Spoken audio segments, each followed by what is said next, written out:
こんにちは、スンダモンなのだ。こんにちは、四国メタンです。この動画はイスタンブール一人旅行の初日の動画なのだ。初日はトルコ文化を体験したから最後まで見てね。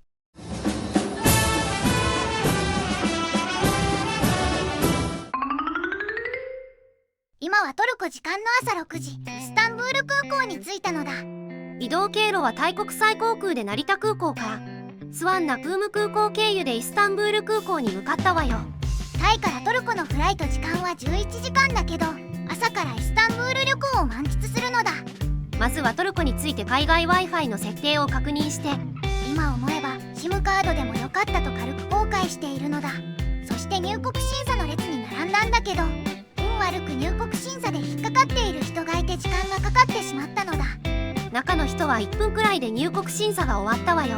観光の人ではなさそうだから就労関係で入国審査に時間がかかっていたと思うのだ。そして無事に入国したら両替をして荷物の受け取りをしましょう。なんだかんだでトイレとか入国審査、両替で1時間くらい空港にいたのだ。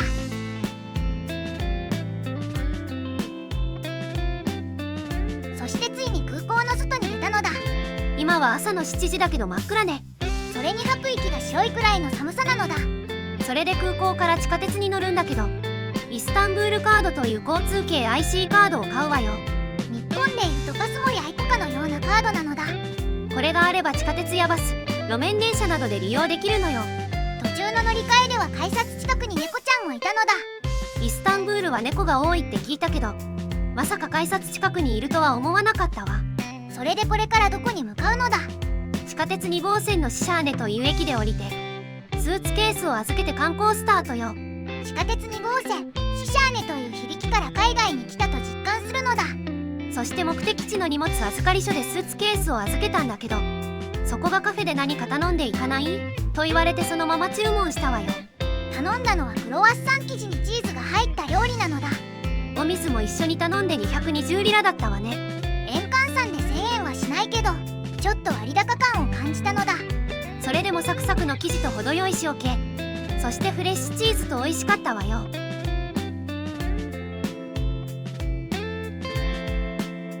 そして朝食を終えたらトルココーヒーのワークショップに行くのだ。トルココーヒーって砂の上でコーヒーを作るのよね。ということはトルココーヒーは初めて？トルココーヒー自体は下北沢にあるトルココーヒー店で予習済みなのだ。ということでトルココーヒーのワークショップに着いたのだ。ワークショップにはアメリカやフランス、ペルーから来た人もいたわね。多国籍なので英語でトルココーヒーの作り方を教わるのだ。まずは15分くらい講師からコーヒーの歴史や産地、そしてトルココーヒーの歴史を学んでいくのだ。ちなみに中の人は雰囲気だけで分かったふりをしていたわよ。そしてついにトルココーヒー作りを始めるのだ。コーヒー豆をひくためのコーヒーミルを3分くらいかき回すのね。初めてコーヒーミルを回すから手こずってしまったのだ。そしてひいたコーヒー豆を専用のカップに入れて、それで水を入れて、ついに砂の上で温めていくのね。ということでトルココーヒーが完成したのだ。作り方を教えながらだから完成までは20分くらいかかったわね。あとはお好みでシナモンを入れてみたのだ。そしてコーヒーを作って飲んで終わりではなくて続きがあるのだ。まだあるの？コーヒー占いといってカップをソーサーという受け皿にひっくり返すのだ。そして5分くらい待ってカップの底に溜まった粉の状態で運勢を占うのだ。待っている5分間も英会話したけどちんぷんかんぷんだったわ。よく考えればよく英語もわからずにいけたと思うのだ。そしてカップの底の状態の結果は小吉だったのだ。それはそれでよかったわね。そして砂の状態を見て何か動物の形に見えないかと言われたので、適当に犬と答えたら幸運の象徴だと大絶賛されたのだ。最終的にはこのトルココーヒーのワークショップも無事に終われてよかったわ。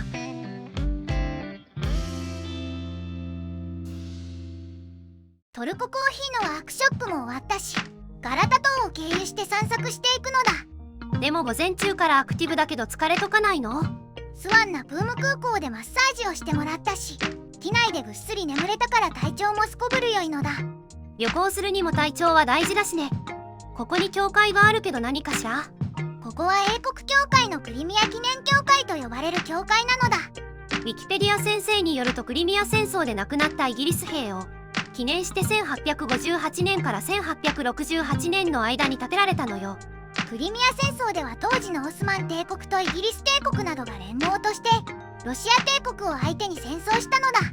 クリミア半島をめぐった争いは今に通ずるところもあるわね。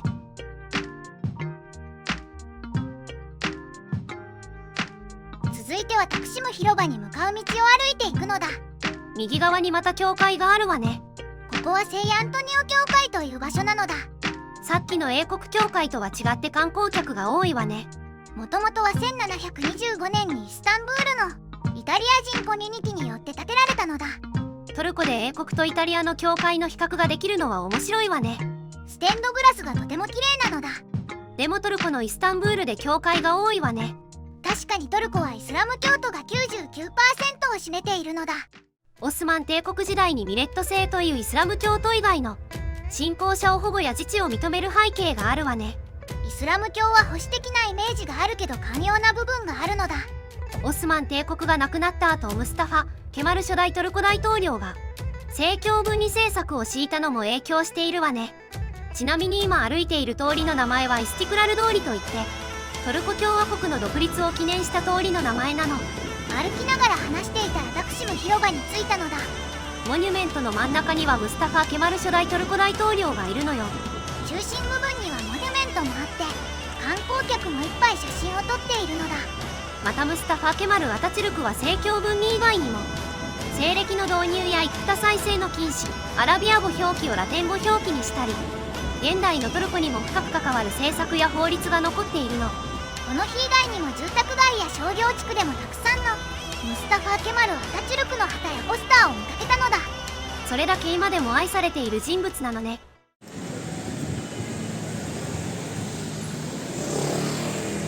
続いても教会を巡っていくのだ。ここはアヤトリアダギリシャ正教会という場所なの。ギリシャ正教会は白を基調として落ち着きのある場所なのだ。これはパシリカといって古代ギリシャの建築様式を指すの。だからちょっと雰囲気が違うのだ。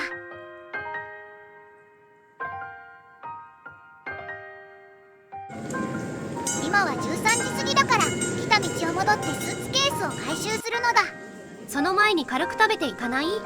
確かに1時間半くらい歩いてたからゆっくりしたいのだ。ということでここのケバブ屋さんで軽食よ。ワッパーのような薄い生地に牛肉や玉ねぎなどが入っていたのだ。唐辛子の漬物と一緒に食べたのが美味しかったわ。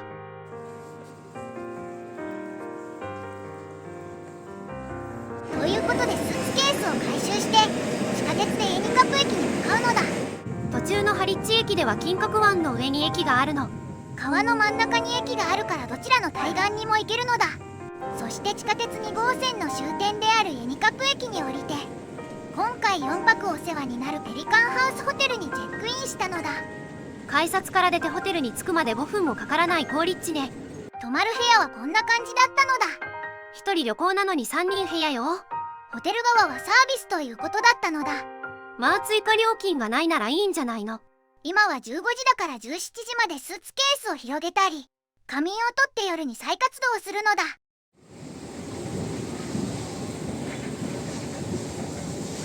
それじゃもう一度ガラタ島に向かうのだ。夜のイスタンブールも趣があっていいわね。でも日中にガラタ島に行ってもよかったんじゃないの？夜の方がとても映えるのだ。もともとガラタ島は高台にあって塔の高さも66メートルもあるのよね。だからこそ夜に行った方がイスタンブールの夜景を一望できるのだ。それに朝には雨も降っていたしなおさらかもしれないわね。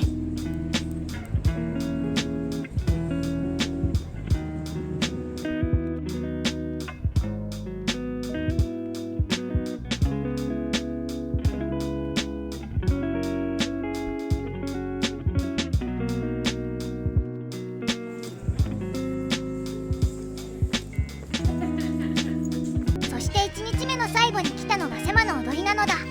セマの踊りはイスラム教の中でも密教とされるメブレビー教団の宗教儀式として行われている踊りよ。ぐるぐる回っていると目が回りそうなのだ。トランス状態になりそうなのだ。今すごいいいことを言ったわね。音楽のリズムとぐるぐる回る動きでトランス状態を作り神との一体を図ろうとしているの。でもこの踊りは本物の宗教儀式で使われているのだ。言ってしまえば観光客向けのショーになるわね。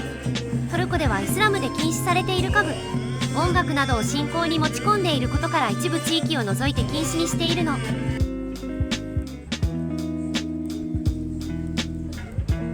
ということでもう21時半だからホテルに帰るのだ。ホテルに戻ってからもランドリーに行かなくちゃね。朝から動きっぱなしだったからさすがに疲れてしまったのだ。午前はトルココーヒーを作って、昼間はタクシム広場と教会巡り、夜はセマの踊りとトルコの文化と調和を目の当たりにしたわね。1日目から満足のいく観光だったのだ。明日はゆっくり起きて団体ツアーに参加するわよ。どんなところに行くのか楽しみなのだ。それから午後には日本とゆかりのある場所なども行くわ。明日も明日でアクティブなのだ。それでは次回のイスタンブール旅行2日目もお楽しみに。